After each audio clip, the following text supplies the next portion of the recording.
Welcome to Family Basics 101. I'm Dr. Bruce McClure, the local minister at the Prince George's Church of Christ, located at 7800 Central Avenue in Landover, Maryland. Throughout the week, we're studying a series entitled Relationships, how to nurture a wholesome relationship. There are relationships of all types, but on yesterday, we introduced the concept of how to develop, how to nurture wholesome relationships. We also pointed out on yesterday that healthy relationships are bigger than a mere transaction. You recall in the book of Amos 3, verse 3, the question was raised, can two walk together except they be agreed? In the New Living Translation that reads, can two people walk together without agreeing on the direction in which they are headed? That doesn't mean north, south, east, or west, but it means the objectives. According to Psychology Today, the following are necessary for healthy relationships. We pointed this up yesterday. Number one, maintaining a strong relationship requires constant care and communication. Secondly, each individual must feel confident that the other individual or individuals in the relationship will devote proper time and proper attention to each other in the relationship. Thirdly, each individual must be committed to accommodating differences that without doubt will change over time. It should not be, it is always exactly the way I say it, because sometimes the way that I say or the things that I see may be based on some of my historical biases instead of the right or the wrong of the matter. And then number four, we pointed up yesterday that each individual must have a strong sense of gratitude for each other. Today, we'll talk about that in terms of contempt.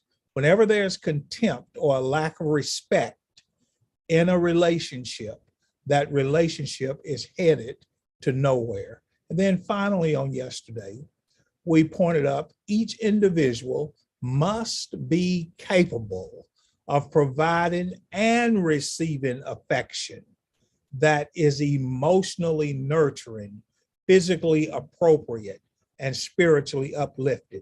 See, relationships that are healthy are not just taking relationships. What can I get out of the relationship? But a healthy relationship also necessitates that an individual be capable of giving in the relationship as well.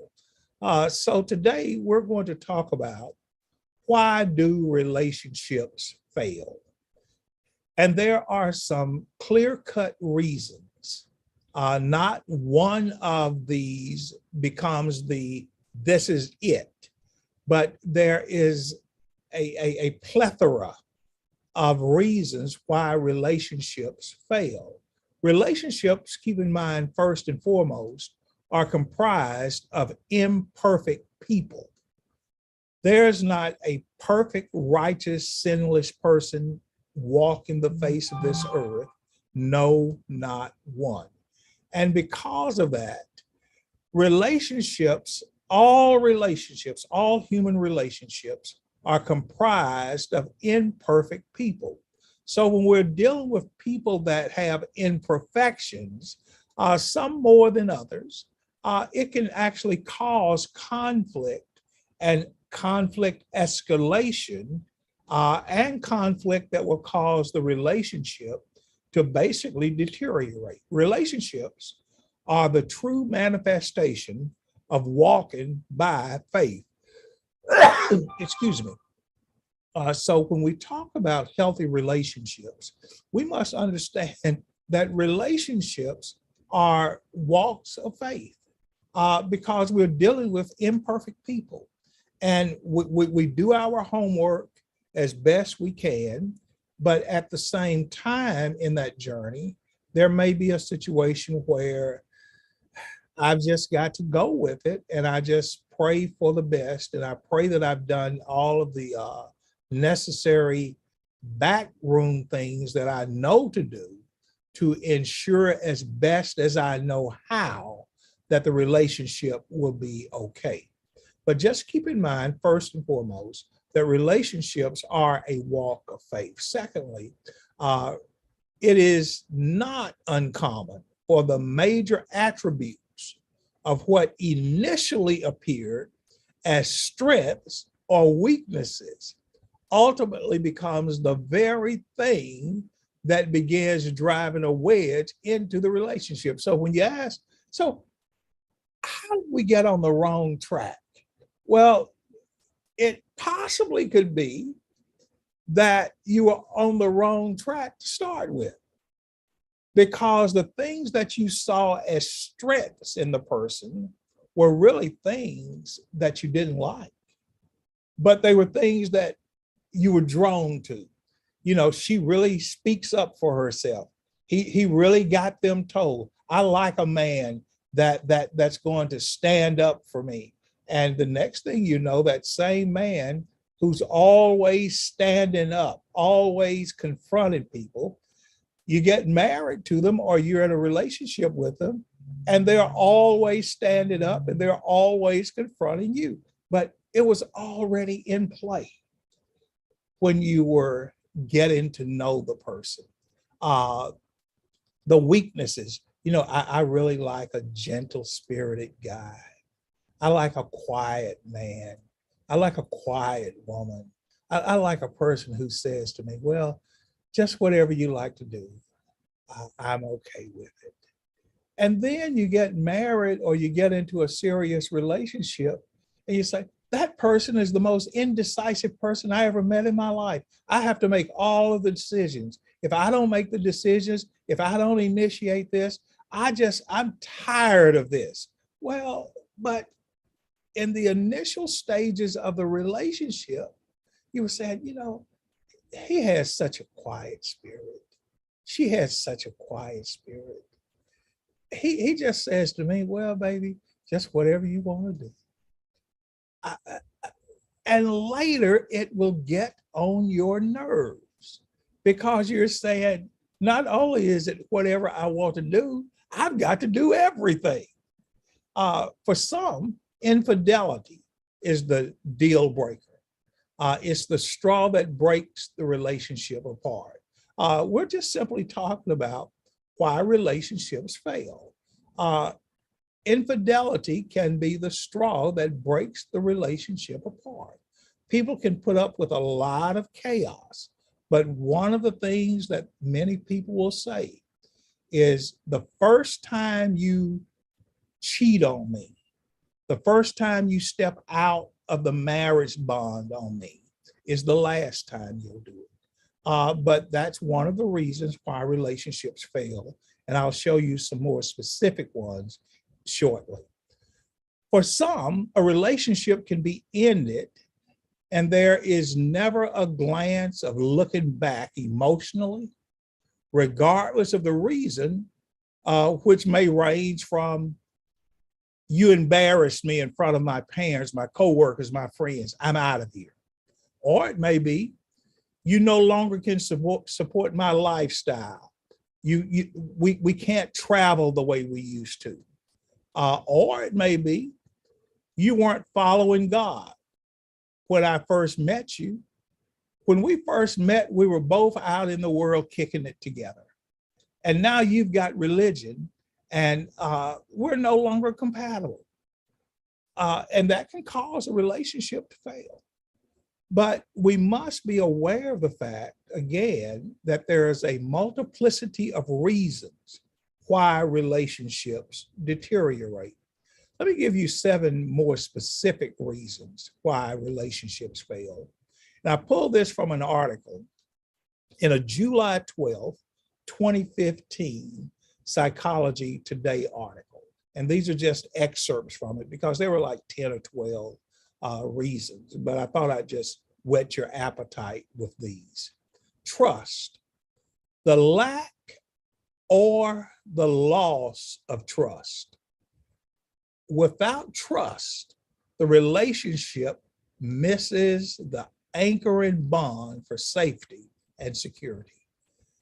Trust is the foundational building block of that relationship. And when trust is no longer in the relationship, it is a house on sinking sand. Different expectations. Mark Twain once said, never allow someone to be your priority while allowing yourself to be their option. Are you seen as Mr. or Miss Right? Or are you seen as Mr. or Mrs. Right for right now? In other words, the only reason I'm in a relationship with you, or the only reason I'm seeking a relationship with you, is because I'm seeking a relationship somewhere else, and I just haven't found it yet. And I've got time on my hands, but I don't want to just be by myself during this time that I'm really looking for Mr. Right or Mrs. Right. Keep in mind what Mark Twain said. Never allow someone to be your priority while allowing yourself to be their option.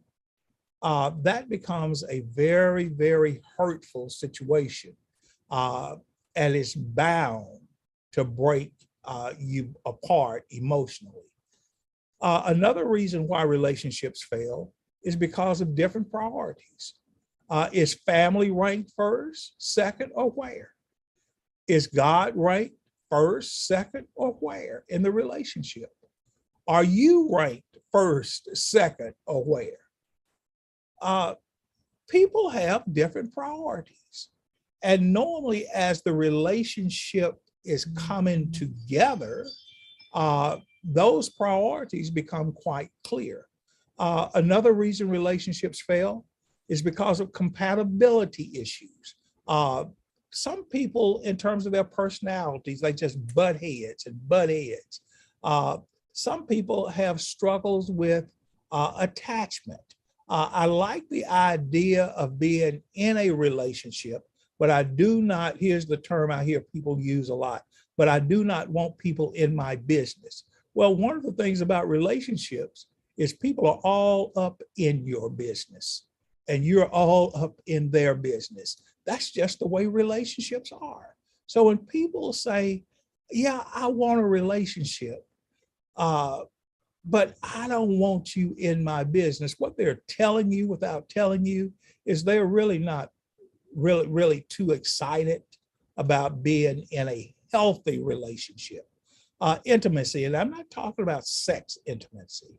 I'm talking about just a natural bonding of emotions, a connection that says, I'm with you, you're with me. It's kind of like the David and Jonathan relationship. They become kinsmen, bond people. But relationships can be destroyed because of intimacy. There are people that do not feel comfortable being in an intimate, close relationship. So it becomes a compatibility issue. If you are a person who's looking for closeness and the other person struggles with closeness, do you kind of see what road that is headed down? Finances. There are people who are just incompatible when it comes to finances. Some people are like Ebenezer Scrooge. They don't want to spend a dime.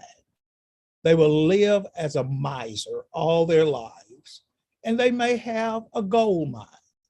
There are other people who have no gold mine, and they want to live a life of luxury like they do have a gold mine. And they're always in unnecessary debt, in bankruptcy, things are repossessed. There are people that are actually incompatible religiously. And that's something that people must understand. Those are specific reasons why relationships fall apart. Communication style is another one. The Gottman Institute has found that when an individual in a relationship have contempt, which is the opposite of respect for the other, it destroys the health and the well-being of the relationship. In other words, you know what? You just make me sick. And because you make me sick, I'm not paying attention to any of your expectations. I don't care what the boundaries are. I don't care if they make sense. I don't care if they're reasonable. I'm not going to abide by that. Gottman and the Gottman Institute says, whenever a relationship or a person in a relationship becomes contemptuous toward the other, that relationship in all likelihood is going to fall apart. When we look at mental health issues, and this is something in some communities we don't want to talk about, but it's a reality. Mental health issues is a major reason of the failure of relationships. The Mayo Clinic has found that specific mental health issues that causes an inflated sense of one's own importance and a deep need for admiration correlated with a high level of susceptibility to infidelity. Here's why. Getting the affirmation and the approval of one person when there's some serious mental health issues, that's not enough.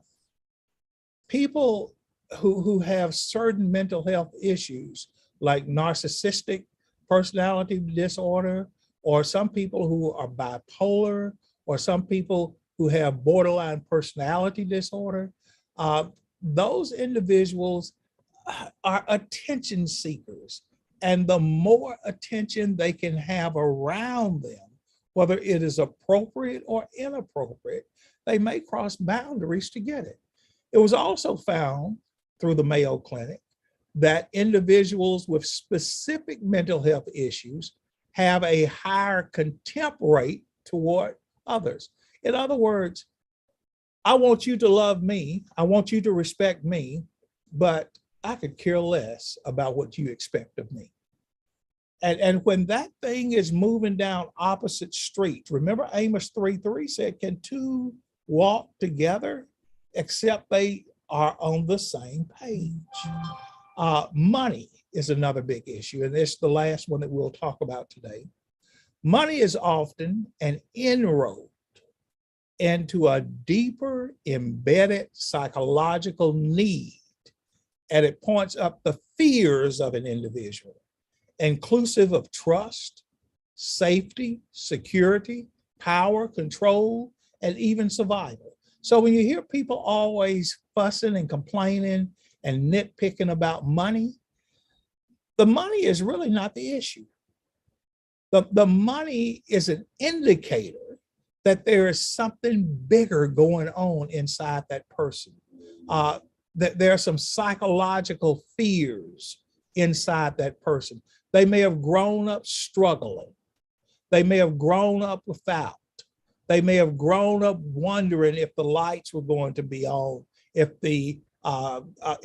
there's going to be food on the table. They may have grown up always hearing negative things, and therefore money became a major issue. But they're seeing money as linked to trust, safety. If I've got money, I'm okay. If I've got money, I've got security. If I've got money, I've got power. I've got control, and I can make it with or without you as long as I've got money. Well, that outlook on money can destroy a relationship. These are all excerpts, as I mentioned earlier, from a July 12, 2015 article in Psychology Today. Relationship building has a specific sequence. And whenever this sequencing is not in play, that relationship is in jeopardy. The book of Ephesians chapter 4, verses 31 through 32, get rid of all bitterness. That's a command. Why does Paul give that command? Because he understood if these things exist in the relationship, it's going to destroy the relationship. Get rid of it. Bitterness, rage, anger, harsh words, slander, as well as all types of evil behaviors. Here's my only caveat to that. Most of these things are already in play before people venture into adult relationships. Where did they come from? They came from the home of your upbringing. Most of the time, you don't know people long enough to be so bitter against them, to be so much enraged against them. Many times, this bitterness, this rage, this anger, this harshness, this contemptuous behavior is already inside of an individual.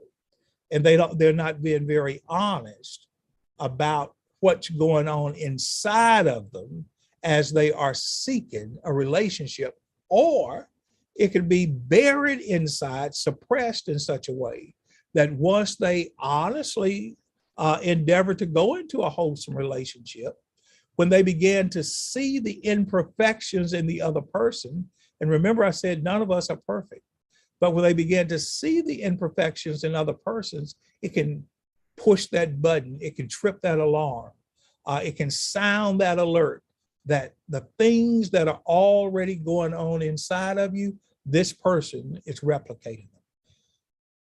Paul says in verse 32, instead, be kind to each other, tenderhearted, forgiving one another, just as God, through Christ, has forgiven you. Here's the argument. Here's the hard part. It is almost impossible to do verse 32 until you accomplish verse 31. Come back on on Thursday, and we will do part 3 of this series, Healing the Relationship Fractures. So now what do you do? How do you fix this?